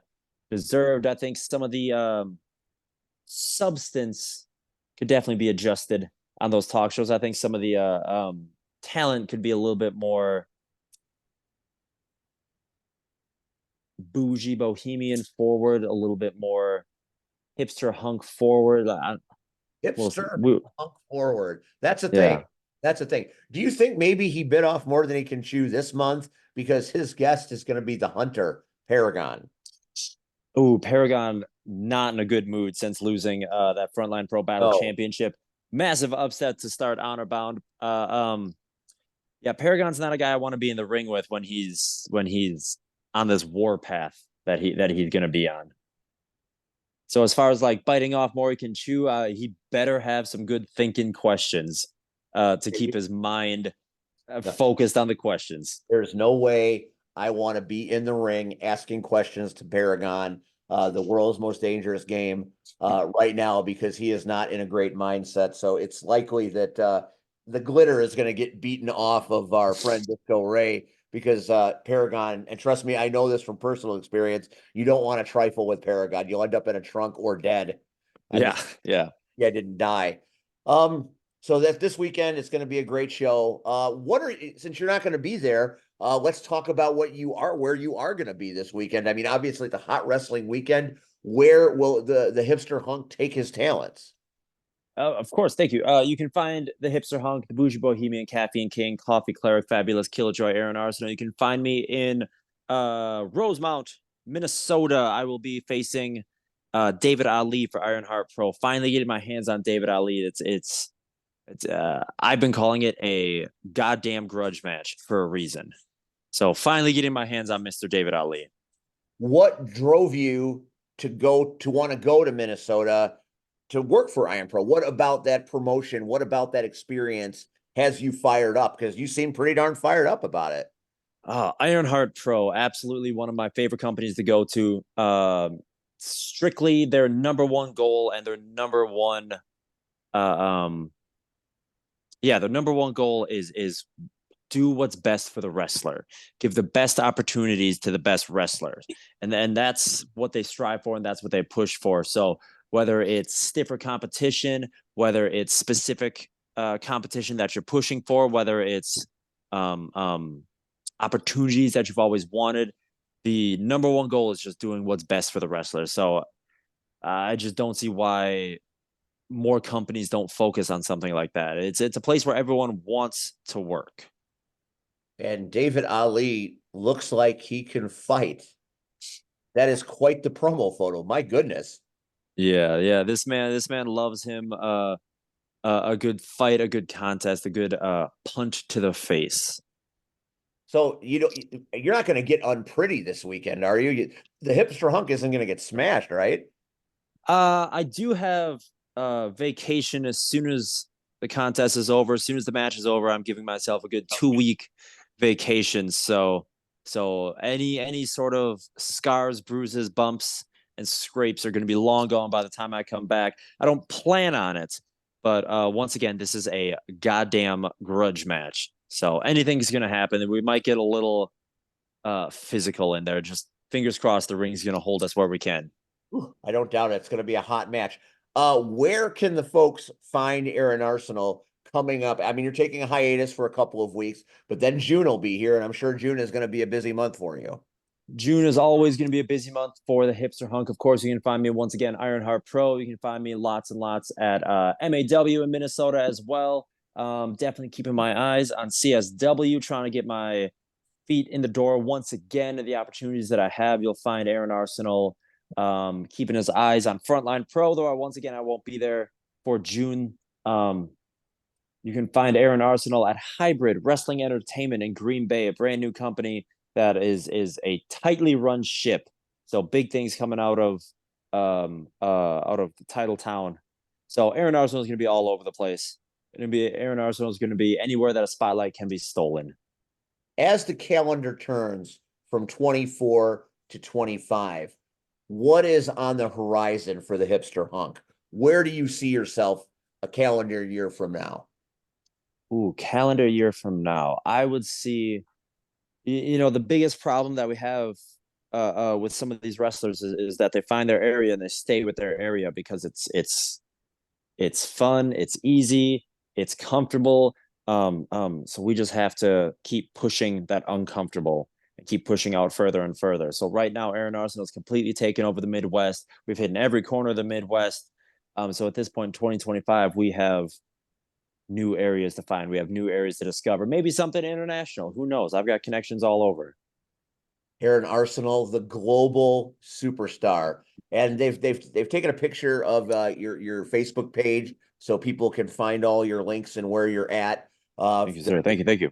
There's your booking email. And like I said, I've had the opportunity, the good fortune to work with this man for a minute now, and truly a consummate entertainer, truly gifted in-ring combatant. So if you're looking for someone to lead your company, the hipster hunk, even though a little questionable sometimes, is all talent. A good quote that I always live by. You say questionable.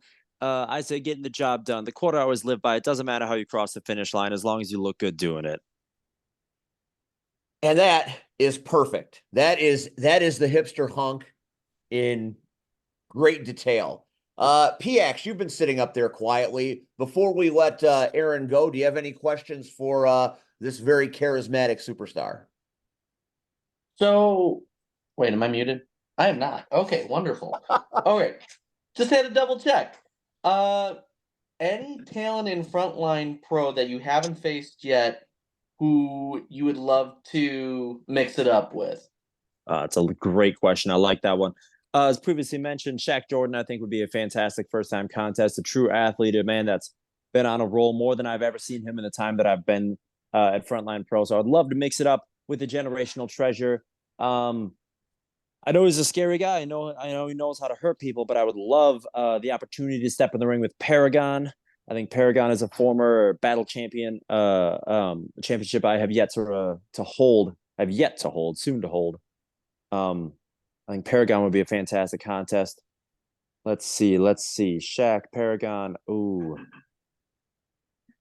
Yeah, those definitely got to be the top two. That's fantastic. Okay, that was a pretty good question there, Pac-Man. Anything else? That's all I got. All right. Rion, anything for the hipster hunk? I want us to all have the opportunity to speak to this man. Okay. Mr. Hunk, my apologies just in general. I've been very quiet because I've been trying to get these photos. I wanted to make sure that you were comfortable with said photos. I guess my question is, if you haven't seen everything that's been presented, would you at the very least go back and look to see that things were presentable enough to where we did a good job by you and for you? Listen, I do everything I can to make myself look as good as possible and make your job as easy as possible. As long as you just leave my face and my mustache intact, I don't see why the pictures wouldn't look absolute top tier and platinum tier. That was my whole thing. Because I know you can't see it, but everything that took place through here as far as what got posted came off of this. So I just wanted, yeah. So that's why there's a lot of me not saying anything, even though I wanted to speak. This is from a work perspective and a shoot perspective. Us trying to go back and forth because there's two of us. Pac-Man over in the court, wherever he is, I'm assuming he'll be over there because it's in the, so we'll see what happens. The thing that I love as far as going back and forth with guests in general, just getting thoughts on randomness from time to time. But I never really got a chance to do that. I do have one question for you, and this is a good question based off what you said previously. So you are obviously a fan of the Scarves. Yes. I saw this and I have a question. Where do you get them? Yeah, so I have a custom dealer in Germany actually that does all my scarves. So I design them, I print all the logos and everything, and they have the full machinery that manufactures it all the way over in Germany. So I have to make payments in euros. So I have to pay for the transfer of American dollars to euros, and then they have to transfer it back to get it back to me.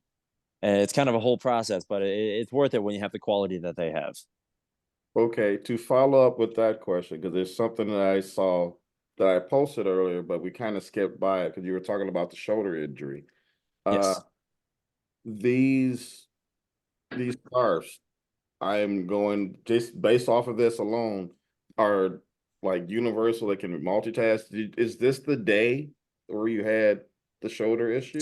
Yeah. If you look, if you scroll back far enough, to find the day that I broke it. The scarves actually function super well as A sling. and that is what I had used in the There it hospital. is. And That's amazing. you will, I guarantee you'll appreciate this when you go back and look at all of the photos. Because based on the conversation you haven't seen it. So No, you'll, as soon as you do, as soon as you go back, please let Steve know as far as how they like.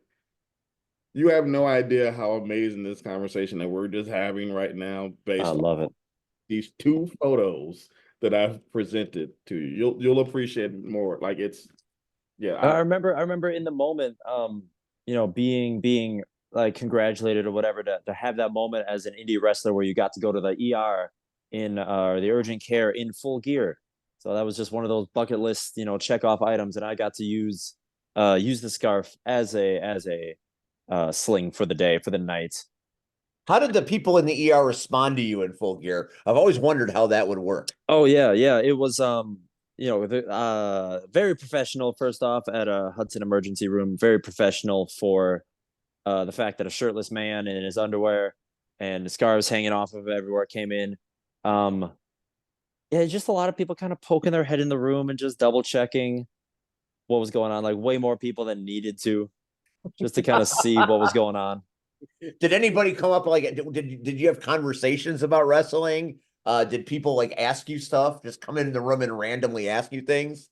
Oh, for sure, for sure. Everyone just has to wonder why my boots are so shiny, why my boots are so tall. So, and of course the scarves and the shirt and the You are truly a charismatic enigma. I know that's a term that gets thrown around a little bit, but I've worked with many people, and you just have that aura about you. There's oh, just thank you, sir. people gravitate toward you. I don't know if it's the mustache or what you generate, but it's something special, and I imagine you're going to do quite well wherever you want to go. Oh, thank you, sir. Very much appreciated. All right. I'm going to leave the one photo up of him with all of the scarves. I like the one with all the scarves. I can't believe you go to Germany. There's nobody in America that can make your scarves. They have to be German. Of course they have to be German. It's got to be. It's got to be. It makes sense. It makes so much sense. It's disgusting, but it makes so much sense. Hey, eventually I got to update that scarf picture too. I believe there's only 4 in that picture. I'm currently wearing version number 5 of the Arsenal scarves. They've sold out faster than any. Version 5 is the fastest selling scarf that Aaron Arsenal's ever sold. So version 6 has got to be on its way any day soon now. So you're selling your scarves. You Oh, of course. You Oh, you can meet me at any merch table that I'm going to be at. Any merch table Aaron Arsenal is around, or you can buy yourself a scarf. Deals are usually plentiful. How much do you sell your scarves for? The current deal, I break even at $20, so I like to sell them at $19.99 just for the people. Just giving the people a deal. You're giving them 5 cents just because you can. Just Because 1 cent, just you one, are. $19.99. Oh, so just 1 cent. Not that was 1995. You got some? No, I was saying it's just one. Just 1 cent. Just 1 That's penny okay. is all. Hey, you gotta help the kids wherever you can. You do I what you might can. I might have to happen to the merchandise table because I think I want a scarf to hang in my room just to say I have one. Get to me, but I'm sorry, my apologies. I hope I meet you in the future just so I can buy one of these scarves. He'll buy a scarf. I'll buy 2 of the scarves. I don't give a damn. I will hey, find them while you can. Like I said, this is version number 5, the first one with its own custom Aaron Arsenal logo on the corners. It's the fastest selling scarf in hipster hunk history. So version 6 is going to be coming any day now. Oh, so many scarves, so little time. Aaron Arsenal, you are fantastic. Thank you for taking time out of your schedule tonight. We appreciate you so much. And get rested, get well, enjoy yourself this weekend. Don't get beat up, and have a great vacation. Thank you so much for the time. Thank you so much for the platform. You guys enjoy the rest of your time. Good luck at Frontline. Hopefully nobody falls too hard off the ladders. Oh, you just never know. Aaron Arsenal, the hipster hunk, joining us tonight all the way from the land up north with the magic mustache. All right, you can leave now, and we're going to talk about you behind your back. Okay, only good things I know. Only good things. Aaron Arsenal, everybody. Thank you, sir. Have a great night. Let's see how long. There it is. There it is. All right. So that was fun, right? How much have you ever seen him work before? Is that somebody that you would like to bring in and have them work and do stuff? Bring in, Well, just anywhere, like to come in our area and work. like, what is someone that I would like to see personally? Yes. Like, you know, at the Rocket Pros and the IPWs and the Wrestle Leagues and the places where we're at. You mean if I had the power to do said things? Oh, I mean, you don't have the power, but like I said, in some of our circles, wouldn't he be a nice fit? I can see that, yeah. Yeah. 100%. He's trying to crack the door at CSW, which right now is a tricky nut to crack, but he's been there for a few shows and he's done very well in the Royals. So I'm hoping that he gets up on that main card because he and Avalon in a fight would be a good one. They know each other well, so that's pretty cool. So we've talked about Frontline, we talked about the knockouts, we talked about Sky Blue's situation. I think we've covered all the Oh, you wanted to talk about Southland. Yeah, we got Southland. I don't know a whole bunch about what's going on there right now. So why don't you take me through High Voltage so Travis T doesn't hate on us. Sure. Give me 1 second. I just got to pull up that message I sent earlier, and I have it. High Voltage. The matches will be Omar, the Last Vanguard, versus the Sheik. Turtle will be taking on KJ Carter. Turtle is And still on the High Voltage show? Turtle hasn't made his way to the main card yet? Turtle, well, he was in the Battle Royal in the Mr. Bill Classic, so technically he has. Okay. And Warren C. Freiberg will be defending his High Voltage title against Apex. Well, that's a whole lot of fun. Let's go through. We're talking earlier about the card. Let me pull up the sheet so I can see the picture of all these particular matches. So it's come to my attention that Terry Allen and Hunter Payne are grappling for the SCW championship. What the fuck happened? How is Terry Allen the goddamn champion? With James Creed as the referee. What is happening here? When I left, James Creed had just won the title in one of the great matches in SCW history, thanks to Terry Allen, and now TA is the champion? What the hell? I mean, Travis kind of said it's really interesting, especially with all the events going on with James Creed right now, not just at Southland, but also at other places like ARW, where Willie DeBon is managing the man that he's managing Creed is feuding Karen. with. Wait, what's that? He's managing Karen. Right, he's managing Karen. And now you have Terry Allen coming in and taking the title off of Creed. Now going with Hunter Payne. It's interesting the timing of all of this for James Creed. That's a very historic match when you think about it.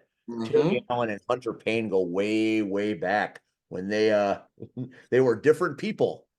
He was probably Baltazar when he and Terry fought at the earlier time, right? Yeah. Wow, there's history being made this Saturday night. Now this is at the place in Kankakee where they had the Mr. Bill show, right? That is correct. That's the in Majestic Theater, right? Yep. That's a pretty. I mean, this is the first SCW only show to be at the Majestic. I mean, we had the Mr. Bill show, but this is the first time SCW is run at this new building, right? It is. And I will say from my experience there, it's a very, very unique place to have a professional wrestling show. So if you're not going to any of the other shows on Saturday, definitely make your way out to Kankakee to check out wrestling in a theater. So in other matchups, it appears Benny Vargas is going to die.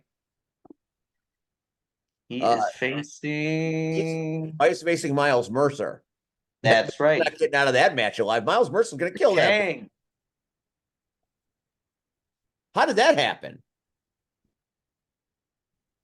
I mean, he's the Genesis champion, and then he's going to go after him. Oh, I know how matches work, but why is Benny Vargas getting a shot at the title? Oh no! I thought Ryan was saying something. No, No, Rian's good. Rian just sunk to the 7th level of hell. That's okay. He'll come back. Rian's fine. He'll come back. You keep talking. How does Benny? Why is Benny Vargas on Miles Mercer's radar? Well, I mean, you got to look at it the other way. Why wouldn't Benny have Miles in his crosshairs? Oh, he's Benny He's Vargas. got the Genesis title. I mean, you think about the people that go after that title and have had that title, and now you put Benny Vargas, the brawler from Boston. It's going to be an interesting matchup, to say the least. Interesting and quick. Miles Mercer in a minute and a half. I don't know how we got here, but we're here. We're here. I haven't been there in months, and we're promoting it. So that we're down the rabbit hole. We're gonna keep going down. Here's a compelling matchup.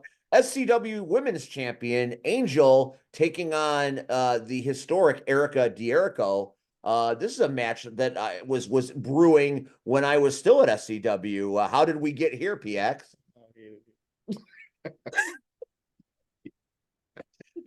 How did we get here, PX? How did this match come to be? So if I had to hazard a guess, right? I mean, you're on the show with Turtle and Travis. I mean, you guys are SCW. I mean, I'm having some bad recall from last night. I hate it here, yo.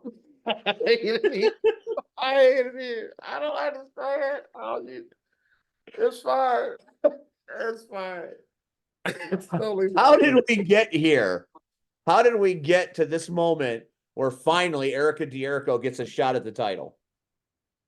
So Erica probably became #1 contender. That's my guess. And Angel had the title, so now they're gonna fight for it. That's my guess. I hate it here. I hate it so much. I hate it. I want to make it clear. He's right. He's not wrong. She has the title. That's how that works. I get it. I want to make it clear for anyone that hears this from Southland. I have zero issue with anything that's taking place in Southland. I have an issue with PX right now. And the way that he's handling stuff. Because they did stuff yesterday. They did a whole recap yesterday. I haven't followed them lately, so I'm just trying to put them over, and I have no idea what I'm putting over. I thought PX was going to help me. To whoever is, I can show you the text where he says, "Let's talk about SCW." To whoever is watching this or listening to this from SCW, I am going to say sorry for all of us, including PX, because even though he did this yesterday, now we can't figure this out. If Turtle is good for anything, Turtle is good for having all the facts kind of line up in a way.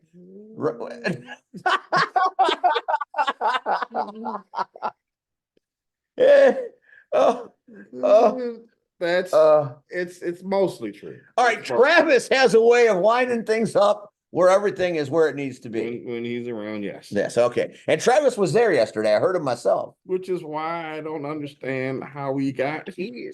I don't. So, all right. Pick another. Pick it. Well, there are. I mean, unless I'm in the wrong. I gotta maybe look a little harder here. No, there's no need to look. Because I've already went through this. Because this is what I do. I make a lot. I mean, I only see 3 matches official. I mean, there are other things happening. There are people in it. Okay, here we go. There we go. That a boy. All right, so we've got the Torture Killers, taking on Dysfunction. Mm-hmm. Wow, that is that's a scary match. Mm-hmm. That's violent as fuck. Jesus Christ. You're right. People could die in that match. PX, how did this happen? So, kind of like the same thing with the women's match, but with tag titles. Bro. I hate you. So what? I hate you. Oh my God. Don't understand. Show me your face. I want to see your goddamn face. Show your face back. I want to see your face. I was waiting. You man. Oh, I hate that you motherfucker. Oh my God. Go back. Go back? All right. Go back. Oh my God. Oh boy. All right. So let's focus. Scott Spade is a violent human being. And Dysfunction from OVW is one of the most violent tag teams I've ever seen fight. This is match of the night. I mean, not that everybody doesn't want to see Hunter versus Terry Allen. I mean, that's historic. But this is the shit right here. I mean, this is a match I would love to commentate. I mean, this is going to be hard hitting and brutal. Pax, what do you say about this match? Just like you said, hard hitting and brutal. So what? This is podcast Papa, right? All right, let's move on to the one more match. We got one more. We got one that more, has then been we're announced. fucking out of here because That this has is been announced. All right. They have a lot of people that will be on. the Yeah, show. I saw a lot of people are in attendance, but matches. All right, so we've got a triple threat. Wow. Well, that's a hell of a thing. You've got Schultz from Punitive Damages.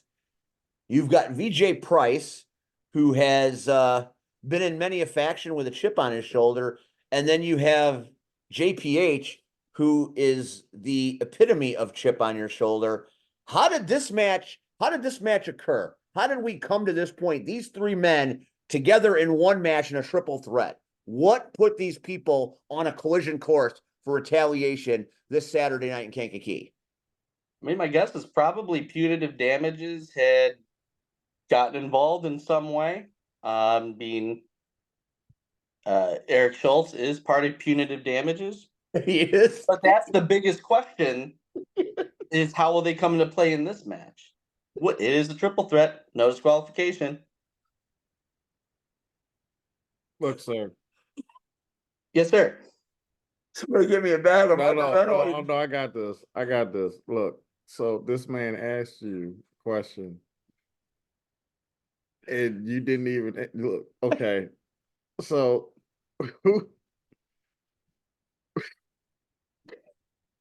I will say in full disclosure, I did not go to the last show. and that's fine. That's okay. That's fine. But 24 hours ago. That's true. You just did this thing like you had a whole shit about. Look, okay. How about we do it this way?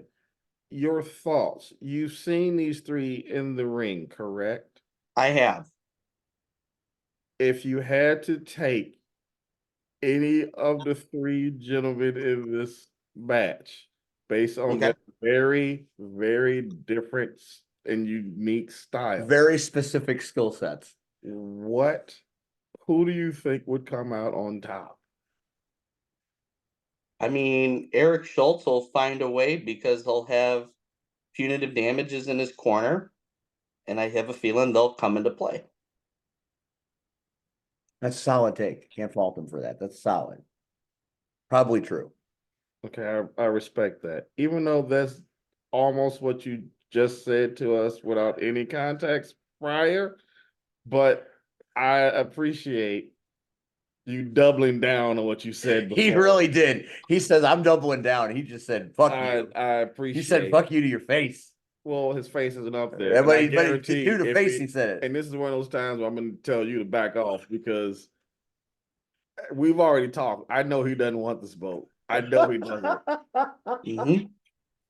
So it's okay. All right. I don't wherever you're gonna go after this.